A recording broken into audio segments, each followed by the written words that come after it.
Nosso trabalho é um sistema supervisório web. Os alunos são o Alisson e o Everton, e o nosso orientador é o professor Robson.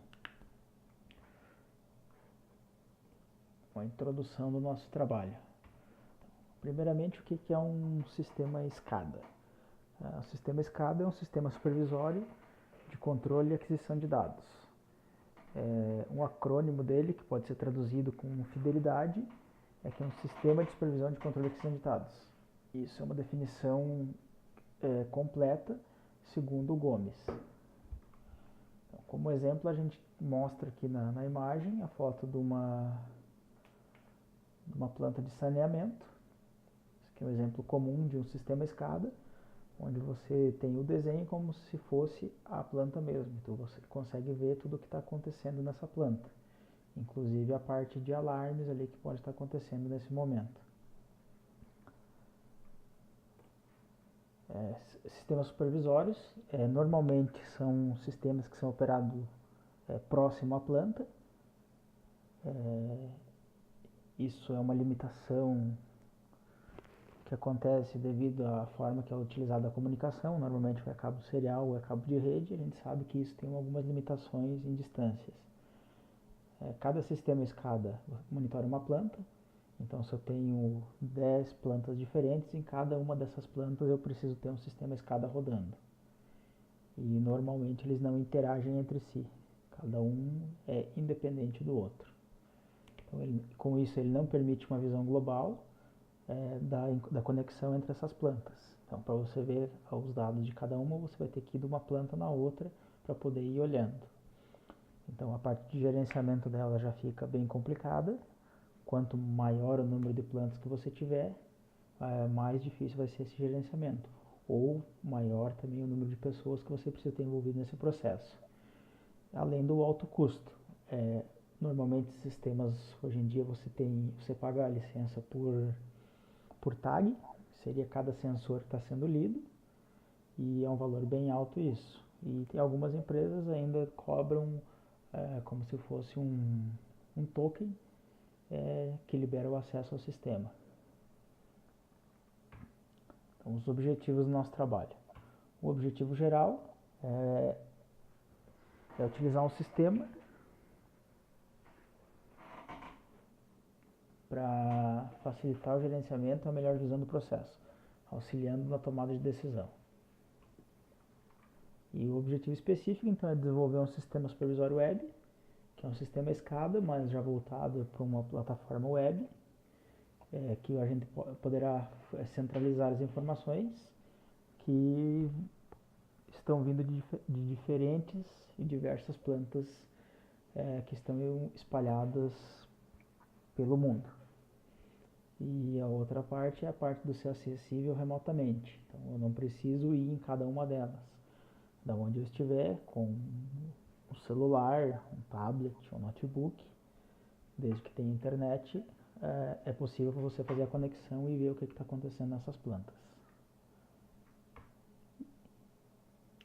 Então, os trabalhos relacionados, vamos começar aqui.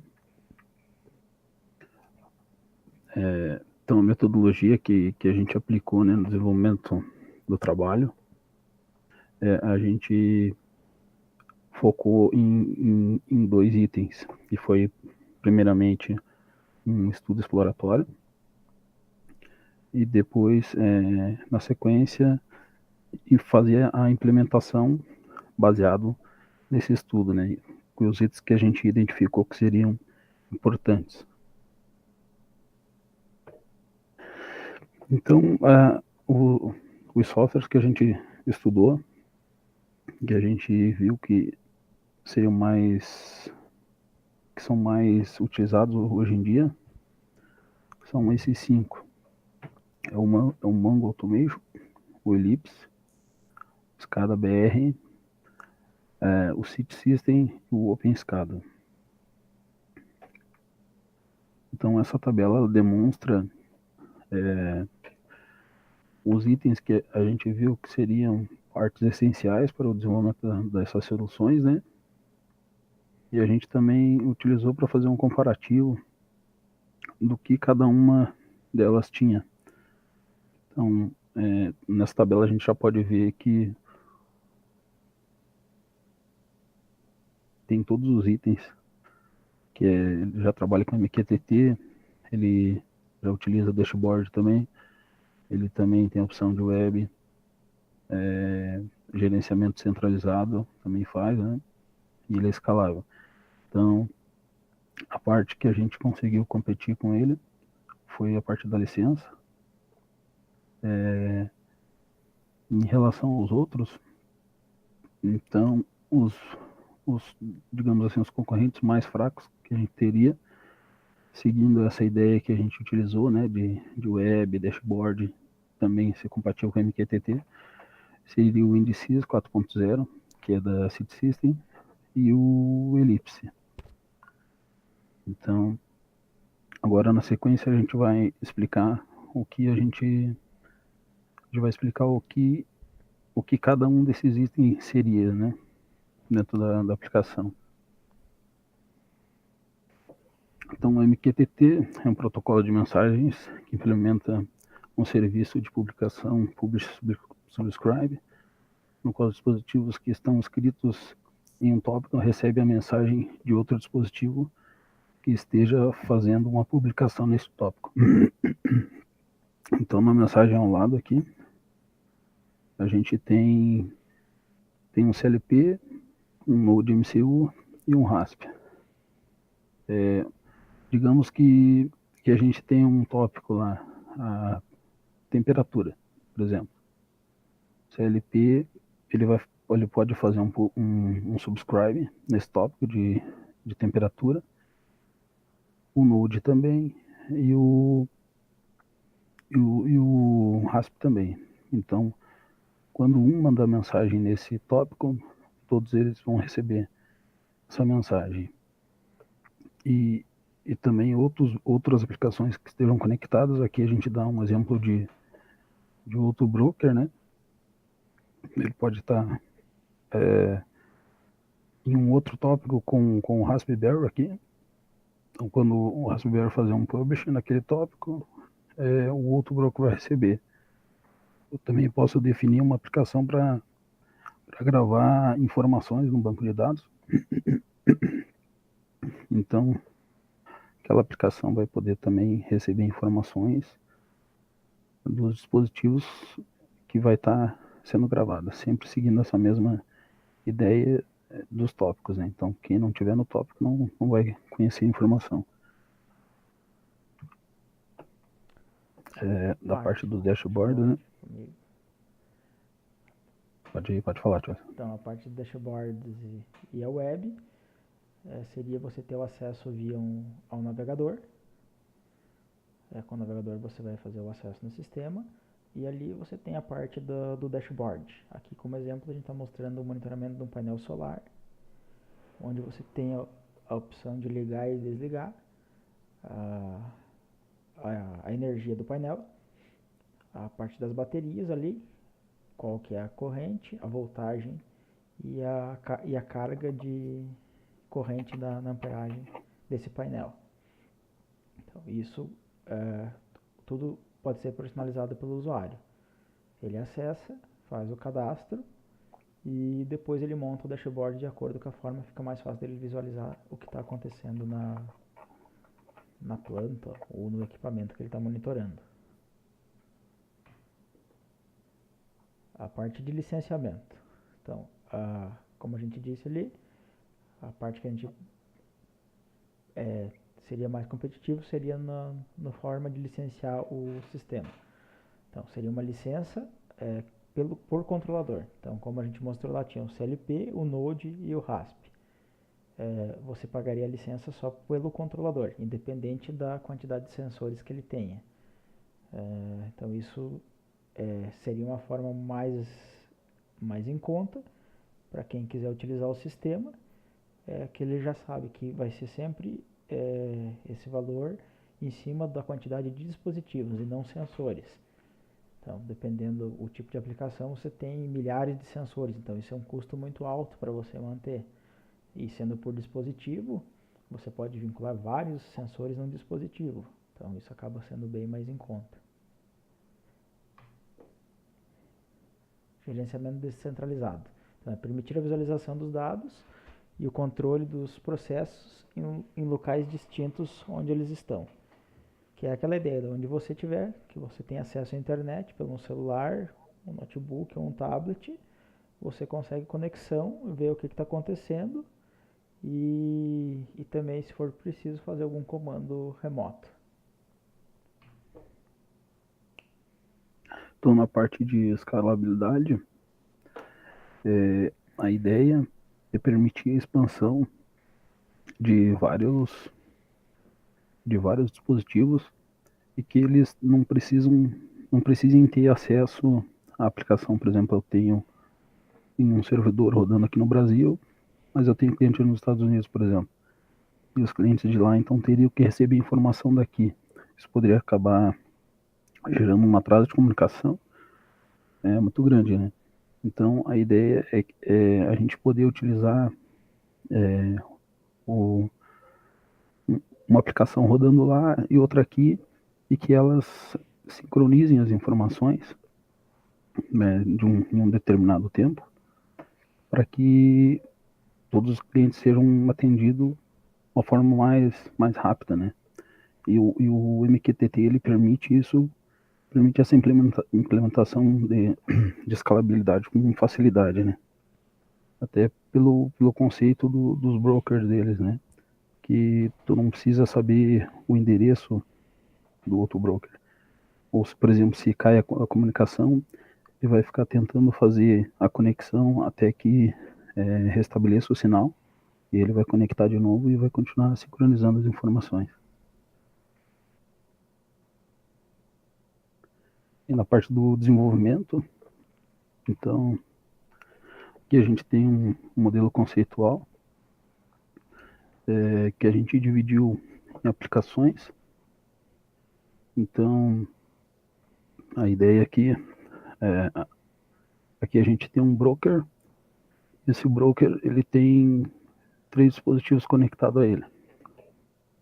E aqui desse outro lado, a gente poderia ter uma outra empresa, por exemplo, com 3 dispositivos conectados, né? Então, o que vai acontecer? Esse broker ele pode enviar a informação direto para o banco de dados. Posteriormente, a gente vai poder estar visualizando essas informações no SCADA Web, que é a aplicação que mostra em forma de dashboard, né, essas informações. Então, se essa empresa e essas, ou por exemplo, não precisa ser empresa, né, pode ser algum outro tipo de negócio, seja do mesmo cliente, então quando ele acessar, se ele quiser vincular ao mesmo dashboard as informações dos 2 locais, ele vai poder visualizar lá. Já essa outra aplicação aqui, a ideia principal dela foi a gente poder visualizar quais dispositivos estariam conectados a ela, né? Então, mais à frente a gente vai explicar melhor isso. Do sistema SCADA Web, a gente tirou aqui alguns prints ali de como são as telas de cadastro da parte de usuários, ali onde você vai autenticar. Então, você faz o registro do usuário, você informa o nome, o sobrenome, o e-mail e as senhas e manda criar. Após você ser criado, você vai ter uma tela de login que você vai entrar com o e-mail e a senha que foram informados.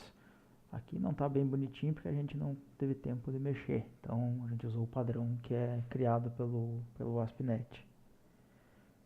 Em seguida, tem a tela de cadastro de dispositivos, então você logou na aplicação, você pode selecionar no menu ali a parte de adicionar um novo dispositivo. Então ele já carrega aqui, ele já vem selecionado a parte do ativo, se é um dispositivo que está ativo ou inativo, que daqui a pouco você mexe, tu quer desativar um dispositivo lá para não ficar monitorando. E ele gera um token, com esse token ele vai ser cadastrado lá no dispositivo. E aqui você pode dar um nome para ele. Então, utilizando esse token, quando o dispositivo tiver conexão com a internet ali, ele vai fazer o publish, o subscribe no... Isso, né, Everton? Isso. O subscribe no tópico. E a partir disso ele vai ficar mandando informações. Então aqui a gente tem o device que está cadastrado. E ele informa aqui os dados. Você pode editar, deletar e ver os detalhes dele. Roubei teu slide de novo. Puta que pariu. Não dá nada. Fala isso. Então, aqui na parte de configuração, personalização e visualização dos dashboards, né? A ideia foi poder selecionar um dispositivo que esteja cadastrado na sua conta. Depois de tu selecionar o dispositivo que está cadastrado, tu vai aparecer as opções dos parâmetros que ele tem. Então, beleza, você selecionou um parâmetro de temperatura, que é o exemplo da imagem ao lado aqui, né? Aqui eu posso definir um valor mínimo e um valor máximo, que é o que ele vai utilizar para desenhar o dashboard. No label, é esse cara aqui, a temperatura.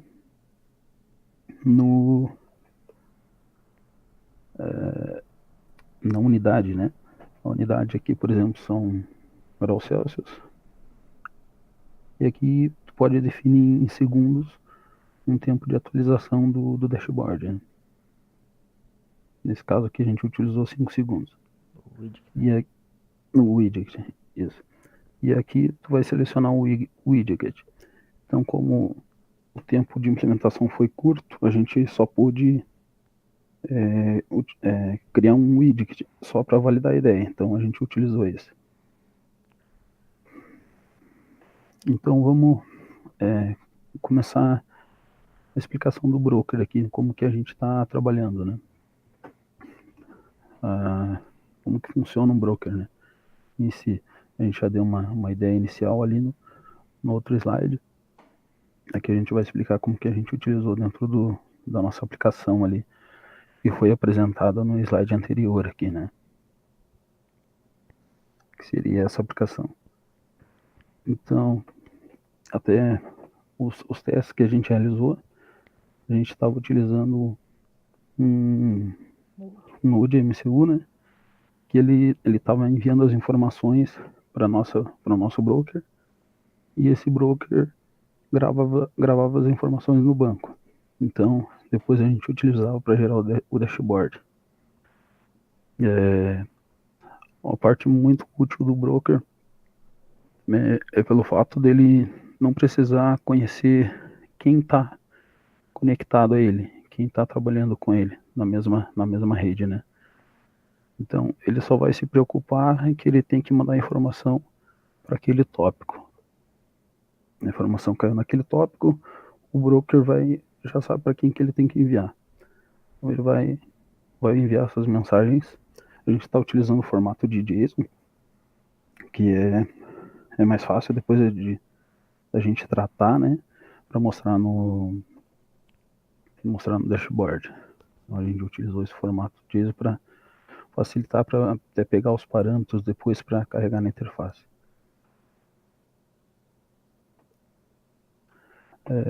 Aqui é a aplicação MQTT2DB, onde ela tem um projeto ASP.NET Core e um broker rodando a mesma aplicação. Então, quando o broker recebe as conexões aqui,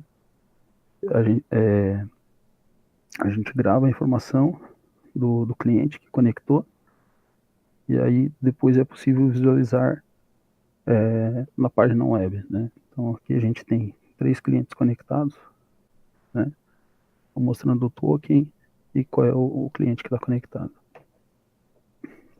Então a ideia é que pode ser visualizado em qualquer plataforma, né? Por ser web, tendo um browser a gente vai conseguir visualizar. A parte de banco de dados, para desenvolver, nesse momento a gente usou o Postgre, usando a biblioteca NP-GSQL, que é uma biblioteca que ela já tem o entity integrado. Essa parte do entity ele cria todo o banco para nós. A gente só faz as classes, isso, né? Isso. E ele vai fazendo toda a parte de banco para nós. Então, de início pode ser usado o Postgres ou outro banco que tem essa parte do Entity. Se não tiver a parte do Entity, vai ter que ser implementado na mão. Claro que vai dar bem mais trabalho, né? Mas a aplicação não se prende ao banco. Pode usar banco não relacional ali que não tem problema nenhum. Tu consegue normalmente fazer o uso. Para nós foi mais fácil utilizar o Postgres por essa integração com o entity dessa biblioteca. Então, uma das dificuldades que a gente encontrou durante a implementação do projeto foi encontrar uma tecnologia .NET que fosse multiplataforma e que ela fosse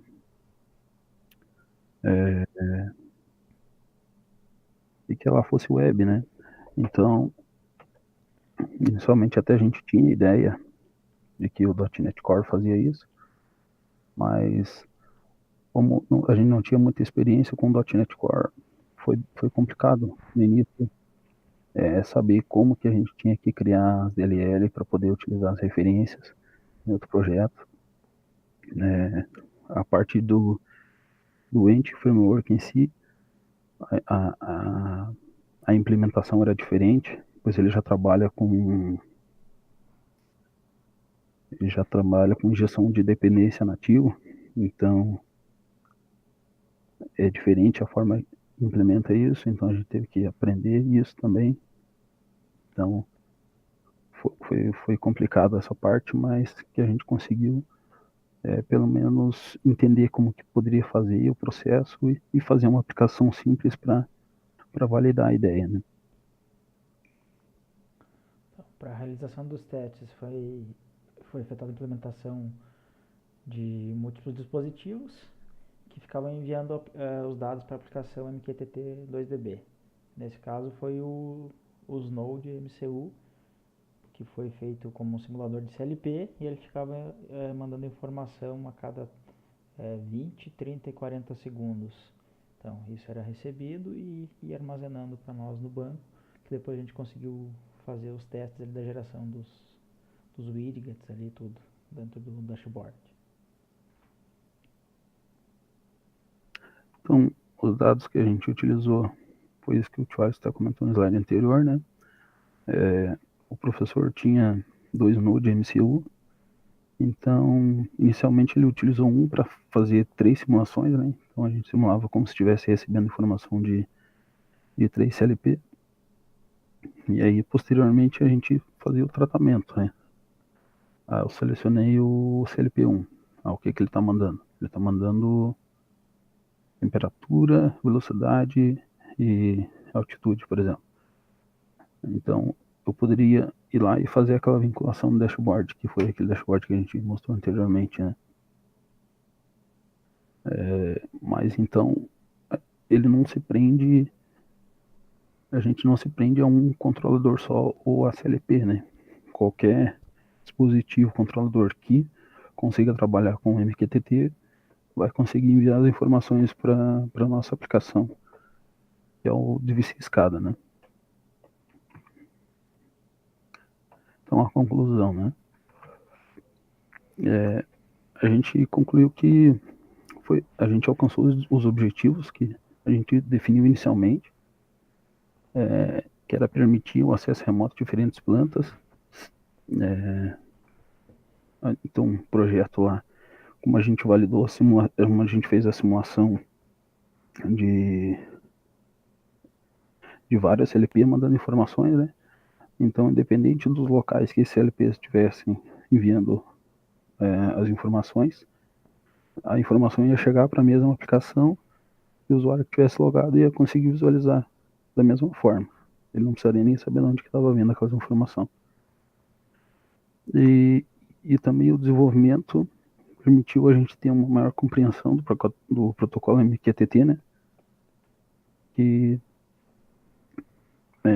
inicialmente, quando a gente começou a ler a documentação e tal, a gente achou muito complicado, mas como praticamente todas as linguagens hoje já existe uma implementação feita para ele, então a gente não precisou implementar ele do zero. Até nesse projeto a gente utilizou para implementar os nossos testes ali, a MQTT Net, né? Isso. A MQTT Net. A gente utilizou ela, então ela facilitou bastante a parte de conexão,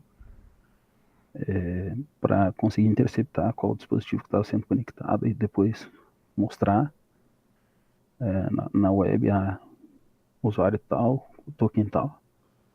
Então foi muito interessante desenvolver essa aplicação, né? Trabalhos futuros, a gente deixa como sugestão fazer a parte de implementação do envio de comandos de controle aos dispositivos, que seria hoje a parte que a gente conseguiu deixar pronto, devido ao pouco tempo foi só a parte de receber dados. Então ele recebe o dado, armazena e a gente consegue mostrar na interface. A próxima parte que pode ser feita é a parte do envio de comando. Como se eu tenho um motor ligado, eu posso enviar um comando para desligar. Então essa já é um plus a mais nessa aplicação, e só que não deu tempo mesmo de ser feito. A implementação no canal de comunicação seguro, que é fazer toda essa comunicação, trafegar com SSL, e também pode ser feito o sistema de gerenciamento dos dispositivos que estão conectados, que é aquela parte do MQTT 2DB. Nós só fizemos a parte de mostrar o cliente que está conectado, mas ali nessa parte de gerenciamento você pode trazer uma lista, você pode bloquear dispositivo, você pode desconectar dispositivo, você pode ver o que está acontecendo. Então você tem várias funções ali dentro que, devido ao tempo, também nós não conseguimos implementar. Então ficam essas as sugestões para próximos trabalhos que têm interesse de continuar a nossa ideia inicial. Muito obrigado e aguardamos perguntas.